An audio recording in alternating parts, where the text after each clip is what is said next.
तो भाई अर्जेंटीना की ये जो कंट्रोवर्सी है, मैंने एक दिन का ब्रेक इसलिए लेता क्योंकि मेरे को लग रहा था कि यहाँ पर एक्चुअली में कुछ ना कुछ कंक्लूसिव तो हमको मिलने वाला है और कुछ मिला भी है। ऐसी बात नहीं कंक्लूसिव मिला नहीं है। और आज के इस एपिसोड में हम लोग बात करने वाले हैं कि वो क्या कंक्लूसिव नई चीज़ है, पर जहाँ एक एंड पे हमको दो सुराग तो ऐसे मिले हैं भाई कि जहाँ पर आप कह सकते हो कि ठीक है ये कुछ मामले हुए थे।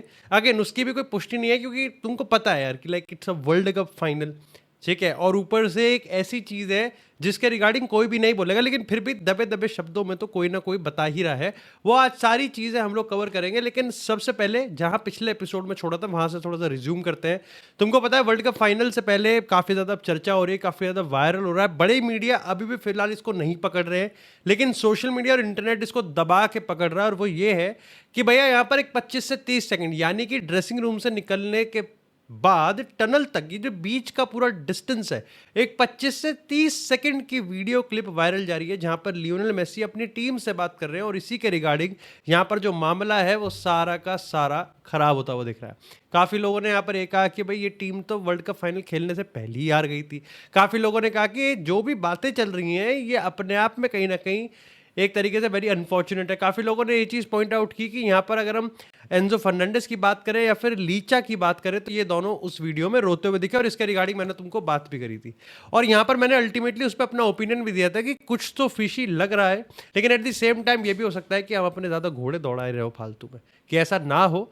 और अल्टीमेटली यहाँ पर लोग, क्योंकि अगेन द पॉइंट इज कि यहाँ पर लोगों के पास इंसेंटिव ये है क्योंकि अर्जेंटीना वर्ल्ड कप फाइनल इस तरीके से हारी है जो कि कहीं ना कहीं एक अनप्रेसिडेंटेड है, जो कि आई थिंक यहाँ पर किसी भी सिमुलेशन में भले ही सबने कहा हो कि भाई ठीक है स्पेन अर्जेंटीना को हरा देगी, पर क्या इस फैशन में हरा देगी, ये कहीं ना कहीं यहाँ पर मामला सबसे बड़ा है। और ऊपर से अब जैसे जैसे दिन आगे बढ़ रहे हैं काफ़ी लोग ये भी कह रहे हैं कि स्पेन ने तो अर्जेंटीना को तोड़ा ही तोड़ा है, पर क्या अर्जेंटीना ने भी खुद को सेल्फ साबोटाज किया है? क्या उन्होंने भी अपनी खुद ही बत्ती गुल करी है? पर आज के इस वीडियो में जो नई खबरें हैं वो ये निकल के आई है कि भाई सबसे पहले मैंने तुमको जैसे बताया था कि अगर प्लेयरों की बात करें तो ये मैंने पिछले एपिसोड में कवर नहीं किया था क्योंकि मेरे को लगा कि इतना सिग्निफिकेंट नहीं है, बिकॉज ये नॉर्मल है। पर मैं फिर भी तुमको बता देता हूँ कि जब अर्जेंटीना की टीम उतरी थी यानी बुएनो एयरेस में, जब जैसे ही वो अपने देश में आए थे तो काफ़ी लोगों ने यहाँ पर काफ़ी हज़ार लोग आए थे जिन्होंने उनको वेलकम भी किया था। ऐसा बताया गया कि रात को राइट्स भी हो गए थे, रात को दंगे भी भड़क गए थे वहाँ पर लियोनेल मेसी और कुछ और इंक प्लेयर्स थे जो कि वापस नहीं आए थे, वो वहाँ नहीं आए। अगेन नॉर्मल है, इस इन्फॉर्मेशन का मैंने बस तुमको बता दिया है। ये बहुत नॉर्मल है कि सीधा प्लेयर यहाँ नहीं आते, कहीं और चले जाते हैं। पर लियोनेल मेसी नहीं आए थे, इस पे भी लोगों ने कहा कि भाई ऐसा क्यों हुआ, आना चाहिए था, जबकि लोग यहाँ पर वेट कर रहे थे। अगेन मेक श्योर देख लो भाई तुम इस खबर का क्या करोगे। लेकिन इसी के साथ जहाँ पर मैंने तुमको ये बताया था कि लौतारो मार्टिनेज की बात करें तो उसने अपने सोशल मीडिया पोस्ट पर यह कहा था कि वो चाहता था हेल्प करने की, पर खैर जाने दो, अब वो क्या ही बात करे इस पे। पर अब यहाँ पर एक नई रिपोर्ट आई है, वो ये है कि ताग्लियाफिको की वाइफ ने जब सोशल मीडिया पे पोस्ट करा तो सबसे पहले तो उन्होंने गाना कुछ ऐसा यूज किया था जो कि काफी क्रिप्टिक था, लेकिन जब यहाँ पर कमेंट सेक्शन में उनसे पूछा गया कि हमको पता है कि कुछ तो कुछ कंट्रोवर्सी है और आपको फुल्ली सपोर्ट करते हैं, तो वो उसको लाइक भी करती हुई जा रही है। और इसी बहाने लोग ये भी कह रहे हैं कि भैया टैग्लियाफिको की वाइफ अब ये कह रही है कि इसका मतलब कुछ चीज तो ऐसी थी जो कि छुपी हुई थी। अब बात करते हैं यहाँ पर और थोड़े सोशल मीडिया की। अब यहाँ पर उन्होंने कहा कि भाई सबने एक चीज़ और फिगर आउट करी, क्योंकि हुआ क्या कि 25 सेकंड की वीडियो एक्सटेंड होकर 3 मिनट की वीडियो वायरल चली जाती है। यानी कि अब पूरी ही वीडियो पहले 25-30 सेकंड की जब वो दरवाजे पे ही खड़े थे अपने ड्रेसिंग रूम के, वहां पर जो लियोनेल मेसी ने बोला तो लोगों ने उसको डिसाइफर किया। पर अब टनल तक आते आते यहाँ पर जो बातें हुई थी वो पूरी की पूरी पब्लिक हो गई या वायरल चली गई। यहाँ पर 2-3 चीज़ें जो काफ़ी लोगों को थोड़ी सी अजीब लगी। सबसे पहले ये था कि लोगों ने कहा कि लियोनेल मेसी अपनी टीम को बता रहे थे तो वो बार बार क्यूटी, रोमेरो और यहाँ पर लीचा से बोल रहे थे 2 इंजरीज और तुम आगे नहीं आओगे, यूल स्टे बैक। और इवेंचुअली तुमको पता है कि यहाँ पर 2 इंजरी हो गई थी, रोमेरो और लीचा दोनों ही यहाँ पर अल्टीमेटली दिक्कत हो गई थी। तो यहाँ पर ये 2 इंजरीज का बार बार ड्रामा ये जो हो रहा था, ये 2 इंजरीज का क्या ड्रामा था, क्या फसाद था, कह नहीं सकते क्योंकि लियोनेल मेसी ने इस पर ज़्यादा एक्सप्लेन नहीं करा। बस वीडियो में दिख रहा था 2 injuries and you don't go forward, तुम यहाँ आगे नहीं जाओगे। इसके बाद अब ऐसा नहीं कि यहाँ पर बिल्कुल ही नॉर्मल कॉन्वर्सेशन नहीं हुई थी, नॉर्मल कॉन्वर्सेशन हुई थी क्योंकि दीबू मार्टिनेज और बार बार लियोनेल मेसी ये सब आपस में बात करते हुए दिख रहे थे कि कैसे लमीन यमाल को रोकेंगे, कैसे यहाँ पर उनके बड़े बड़े प्लेयर्स को रोकेंगे और क्या इनकी स्ट्रैटेजी रहेगी। और काफी लोगों ने वैसे इस पर भी कर दिया कि ये सारी चीजें ऐसे बात कर रहे हैं जैसे स्केलोनी ने इनको कोई बता के ही नहीं भेजा। अगेन सोशल मीडिया पिक हो रही है, यहाँ पर नेट पिकिंग हो रही है। मेरे को लगता है कि ये भी नॉर्मल कॉन्वर्जेशन ही होती हैं। हालांकि जो चीज़ मेरे को थोड़ी सी अटपटी लगी वो ये था कि वो यहाँ पर लियोनेल मेसी परेदेस को ये बता रहे थे कि भाई उसको किस तरीके से खेलना है, किस तरीके से नहीं खेलना है, जबकि परेदेस तो स्टार्ट ही नहीं कर रहा था। अब यहां पर लोगों ने कहा कि टनल में जाते हैं और फिर नेशनल एंथम गाते हैं, फिर मैच स्टार्ट होता है। क्या लियोनेल मेसी को ये नहीं पता था कि परेदेस स्टार्ट ही नहीं कर रहा? क्योंकि यहां पर क्लियरली वो परेदेस और एंजो दोनों को बता रहे थे कैसे खेलना है और कैसे करना है, and paradise was not even starting. इसी के साथ कुछ लोग सोशल मीडिया पे ये भी बता रहे थे कि भाई लिसांद्रो मार्टिनेज को एक्चुअली में लग रहा, सॉरी लौतारो मार्टिनेज को एक्चुअली में लग रहा था कि भाई वो स्टार्ट कर रहा है, पर अल्टीमेटली उसने भी स्टार्ट नहीं करा। पर मेरे को अगेन इन सारी कॉन्स्पिरेसी थ्योरीज में कुछ चीज़ें जो थोड़ी सी अटपटी लगी वो मैं तुमको बता रहा हूँ कि यहाँ पर एक तो मेसी वाला और परेदेस वाला। और अब दो बातें मैं तुमको बताता हूँ जो कि इन सारे, ये एक बार जब फिर से ट्रेंडिंग हुआ, फिर से वायरल हुआ, तो यहाँ पर जो चीज़ मेरे को थोड़ी अजीब लगी वो मैं तुमको बता देता हूँ। सबसे पहले जो चीज़ थी वो ये था कि जैसे ये पूरा ड्रामा हुआ उसके बाद एक अर्जेंटाइन जर्नलिस्ट ने ये बताया कि लियोनेल मेसी ने ड्रेसिंग रूम में शायद से अपनी टीम को ये बता दिया था कि ये उनका लास्ट इंटरनेशनल गेम है। अगेन कोई हमको औपचारिक इस पर कंफर्मेशन नहीं मिली, किसी ने वेरीफाई नहीं किया। अब उसके रिगार्डिंग कोई यहाँ पर फॉलोअप भी नहीं कर रहा कि क्या ये मेसी का आखिरी गेम था, क्या ये मेसी का आखिरी गेम नहीं था, कह सकते हो। इवन स्केलोनी ने भी आई थिंक शायद से लास्ट अभी हाल ही में रिसेंटली एक इंटरव्यू दिया है, उन्होंने भी यहाँ चीज़ें बोला है कि भाई मैंने वो मेसी का इंटरव्यू नहीं देखा था, ना मैच से पहले देखा था ना मैच के बाद देखा था, मेरे को नहीं पता था कि वो ड्रेसिंग रूम में कुछ ऐसा बोल रहे हैं। या टनल में जो वीडियो वायरल गई है उसके रिगार्डिंग भी स्केलोनी ने कहा ना मेरे को तो पता ही नहीं है भाई ये चीज़। अब इसके रिगार्डिंग काफ़ी लोग काफ़ी सारी चीज़ें अटके लगा रहे कि फॉकलैंड आइलैंड वाला जो इंग्लैंड वाला पूरा पॉलिटिकल इशू था उस पर था। काफ़ी लोग यहाँ पर FBI की इन्वेस्टिगेशन, जो कि मेरा दूसरा कंक्लूसिव पॉइंट है, पर एक ये भी था कि क्या शायद से मेसी ने ये बता दिया था कि ये उनका आखिरी इंटरनेशनल गेम है और इसीलिए टीम थोड़ा सा यहाँ पर इमोशनल हो गई थी। पर आप इससे इमोशनल एंगल बोल सकते हो, पर कुछ टेक्निकल चीज़ें जो वो बात कर रहे थे वो आप इससे कैसे जस्टिफाई करोगे? क्योंकि ऐसा नहीं था कि अर्जेंटीना पूरी तरीके से जीतना नहीं चाह रही थी, क्योंकि उसी वीडियो में डीबू मार्टिनेज ने ये भी बोला था कि today we are going to make history. और ये बात सच है कि 90th मिनट पे तक भी इनका कोई शॉट नहीं आया था, लेकिन ये बात भी सच है कि एक ऑलमोस्ट टैप इन कुबारसी ने सेव किया था। तो अर्जेंटीना ऐसा नहीं है कि they were not going for victory, they were also going for victory, they were trying for victory, पर यहाँ पर स्पेन ने पूरी तरीके से निस्तनाबूद कर दिया। अब आई थिंक यहाँ पर पॉइंट ये है, मैं बस ये पॉइंट उठा रहा हूँ कि परदेश वाला एंगल मेरे को थोड़ा सा बहुत अटपटा लगा कि क्या स्केलोनी ने यहाँ पर ये नहीं बताया कि लाइक कैप्टन है Lionel Messi out of everything, और स्केलोनी ने खुद इस चीज़ को माना है कि एवरी सिंगल थिंग अर्जेंटीना में मेसी के थ्रू होके बजाती है। वो एज अ मैनेजर इस चीज़ को मान रहा है कि हर चीज़ मेसी को होती है। और क्या मेसी से ऊपर से काफ़ी लोगों ने कहा कि मेसी वार्म अप में इतने सारे शॉट्स मिस करता। अगेन मेरे को थोड़ा सा कोइंसिडेंट लगता है वो कि लोग अब थोड़ा सा वो कर रहे हैं, पर डीमरिया बोल रहा है, लोतारो ने बोला, उसके बाद टैग्लियोफिको की वाइफ यहाँ पर कमेंट्स लाइक कर रही है, पास्टोरे आके बोल रहा है। तो ये मामला कहीं ना कहीं थोड़ा सा तुम समझ रहे हो कि इट्स जस्ट नॉट कि सोशल मीडिया पे लोग इसको हाइप अप कर रहे हैं, it is also the players as well कि वो थोड़ा सा अटपटा इसको मान रहे हैं। अब आते हैं दूसरे कंक्लूसिव पॉइंट पे। जो दूसरा कंक्लूसिव पॉइंट है वो ये है कि जब राइटर्स और अल जजीरा ने अपने न्यूज़पेपर्स में यह पब्लिश करा कि भाई जिस टाइम वर्ल्ड कप फाइनल के बाद जब अर्जेंटीना की टीम एयरपोर्ट पर जा रही थी अपने प्राइवेट जेट से वापस जाने के लिए, तब बस में यहाँ पर उनकी टीम को रोका गया और तापिया यानी कि AFA के प्रेसिडेंट, उनसे आधा घंटे पूछताछ हुई और उनके फ़ोनों को जब्त कर लिया गया।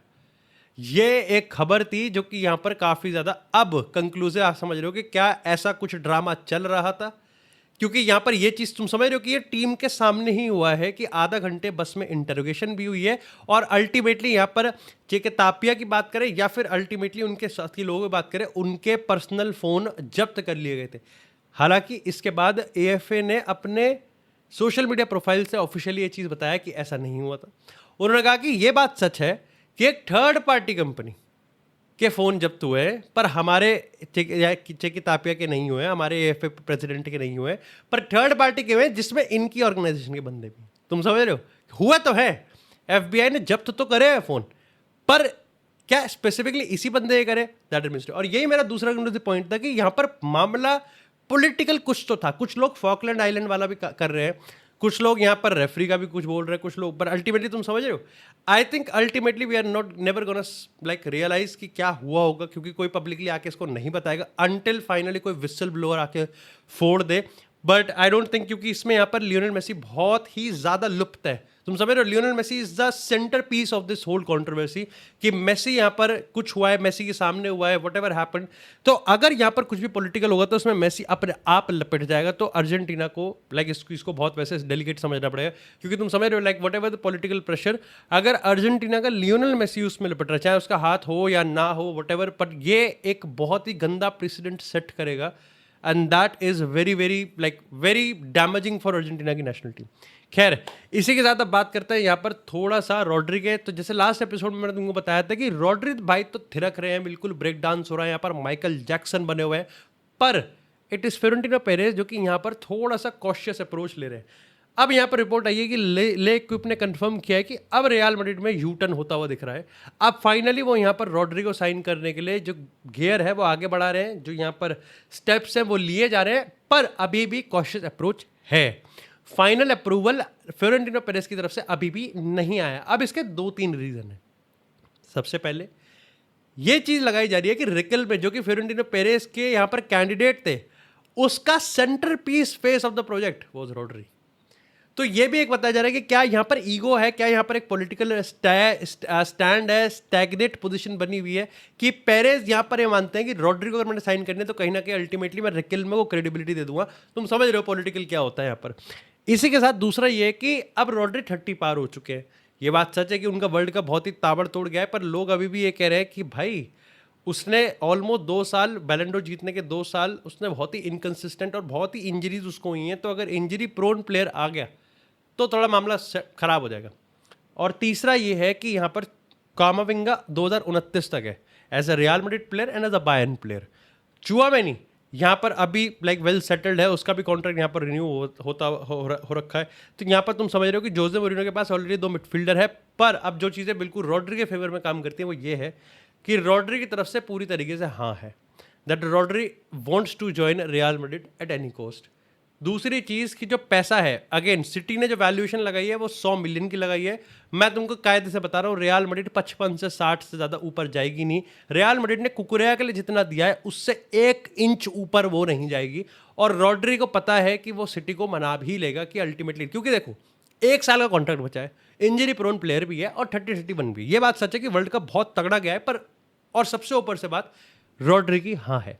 खैर, अब यहाँ पर जो मामला है वो मेरे को लगता है कि यहाँ पर हर चीज़ डिपेंड करती है कि फाइनेंशियल जो ऑब्लिगेशंस है, जो ऑब्जेक्टिव्स है, वो मैनचेस्टर सिटी क्या रखती है। क्योंकि जोसे मोरिनो ने पर्सनली चाहे नहीं मांगा हो रॉड्री शुरुआत में, पर मोरिनियो को भी पता है कि रॉड्री के साथ वो कुछ तोड़ सकता है, और रॉड्री वो प्लेयर है जो कि रियल मैड्रिड की बहुत सारी प्रॉब्लम्स को सॉल्व कर सकता है, और सबको पता है। खैर, अब बात करते हैं यहाँ पर थोड़ी सी बार्सिलोना की, क्योंकि यहाँ पर बहुत बड़ी कॉन्ट्रोवर्सी सामने आई है जो कि AKA जेरार्ड रोमेरो ने यहाँ पर डिसाइफर की, और वो ये है कि भैया हंसी फ्लिक फ्रैंकी डियोंग का पत्ता काट रहे हैं बार्सिलोना से। और ये सारा का सारा मामला सामने आया है जब बार्सिलोना वर्सेस एथलेटिको मैड्रिड का यहाँ पर चैंपियन लीग का सेकंड लेग होना था, जिसमें बार्सिलोना को एक बहुत बड़ा कमबैक करना था। उस टाइम ये था कि फ्रैंकी डियोंग थोड़ा इंजर्ड चल रहे थे, और उनको लेके थोड़ा सा बार्सिलोना का जो स्टैंड था वो भी काफ़ी प्रिकॉशनरी था, कि बचा बचा के खिला रहे थे कि लॉन्ग टर्म इसको कुछ नहीं होना चाहिए। पर उस टाइम यहाँ पर मेडिकल क्लियरेंस आ गई थी उस गेम के लिए, और हंसी फ्लिक चाहते थे कि डियोंग 60 मिनट खेलें, पर डियोंग ने मना कर दिया। डियोंग नहीं चाहते थे कि वो वर्ल्ड कप के अपने चांसेस को थोड़ा यहाँ पर सबटाज करे, उसको यहाँ पर थोड़ा सा भी क्रिटिकल वल्नरेबल पोजीशन में छोड़े, और इसीलिए फ्रैंकी डियोंग ने ये गेम खेलने से मना कर दिया। अब तुम समझ रहे हो कि एक तो कमबैक भी पूरा नहीं हुआ, ऊपर से डियोंग ने मना भी कर दिया, और ऊपर से ये चीज़ पब्लिक में भी आ गई, तो ये डियोंग को बहुत गलत लाइट पे पुट करती है। और इसीलिए हंसी फ्लिक ने ये तय किया कि फ्रैंकी डियोंग इस क्लब का अब फ्यूचर नहीं होगा, और डियोंग भी अब समझ चुके हैं कि उसको अब नया क्लब ढूंढना ही पड़ेगा। ऐसे में पहली चीज़ कि डियोंग के लिए मार्केट सूटेबल कौन सा है, और दूसरी चीज़ कि अगर डियोंग जाएगा तो फिर बार्सिलोना किस प्लेयर की तरफ जा सकती है, क्योंकि उनको तो जाना ही पड़ेगा। अब यहाँ पर एक और बात करते हैं कि अल हिलाल ने यहाँ पर समरविल को खरीद लिया फॉर 80 मिलियन। भाई समरविल लाइक आर्सेनल के रडार पे था, टॉटनम के रडार पे था, यूनाइटेड के रडार पे था, पर फाइनली अल हिलाल ने यहाँ पर खरीद लिया। और अल हिलाल भाई साहब यहाँ पर नहीं रुक रहे, वो अब PSG के उस्मान डेम्बेले पे यहाँ पर नजरें गड़ा रहे हैं। और उनके ही यहाँ पर एक जर्नलिस्ट ने ये चीज़ रिवील करी है कि उस्मान डेम्बेले के रिप्रेजेंटेटिव के साथ अल हिलाल ऑलरेडी अब बात करते हुए दिख रही है। हालांकि अभी डेम्बेले ने हाँ नहीं करी है। अगर डेम्बेले हाँ कर देता है तो यहाँ पर वो पीएचजी से ऑफिशियल नेगोशिएशन में उतर जाएंगे। परंतु पीएसजी उस्मान डेम्बेले का कॉन्ट्रैक्ट रिन्यू करना चाहिए। और क्यों नहीं करना चाहिए भाई? व्हाई नॉट भाई? क्यों नहीं? ये कैसी बात है भाई? तो इस देश में अभी जो प्रोटेस्ट वगैरह हो रहे हैं स्टूडेंट्स के साथ, देखो तुम्हारा कोई भी पॉलिटिकल स्टैंड हो सकता है, तुम्हारी कोई भी आइडियोलॉजी हो सकती है, ठीक है, तुम्हारा अपना ओपिनियन हो सकता है, and that is what democracy stands for. पर एक चीज जो तुम्हारा सबका कांस्टेंट होना चाहिए वो ये है कि स्टूडेंट तुम भी होगे, रहे भी होंगे, पेपर तुमने भी दिए होंगे, दे भी रहे होंगे, और ये तुमको भी पता है कि पेपरों के साथ कॉम्प्रोमाइज हो रहा है। और कहीं ना कहीं मेरे को लगता है कि ऐसे में हमारा भले ही ओपिनियन डिफरेंट हो सकता है, स्टैंड डिफरेंट हो सकता है, पर हमारा मुद्दा कांस्टेंट हो सकता है। At the end of the day तुम भी, मैं भी, तुम्हारे घर के भी, तुम्हारे दोस्त के भी, मेरे दोस्त भी, हम सब एक बेटर लाइफ के लिए फाइट कर रहे हैं। और तुमको ही पता है इंडिया जैसे देश में education is the key to success. और अगर वो कॉम्प्रोमाइज हो गई तो ना ही तुम्हारा प्रेजेंट कॉम्प्रोमाइज है, तुम्हारा फ्यूचर भी कॉम्प्रोमाइज है। और इसी के साथ जो ज्यादती यहाँ पर हो रही है स्टूडेंट्स के साथ, like to be very honest, I think students को ऐसे मार के they are doing nothing but a sin to democracy.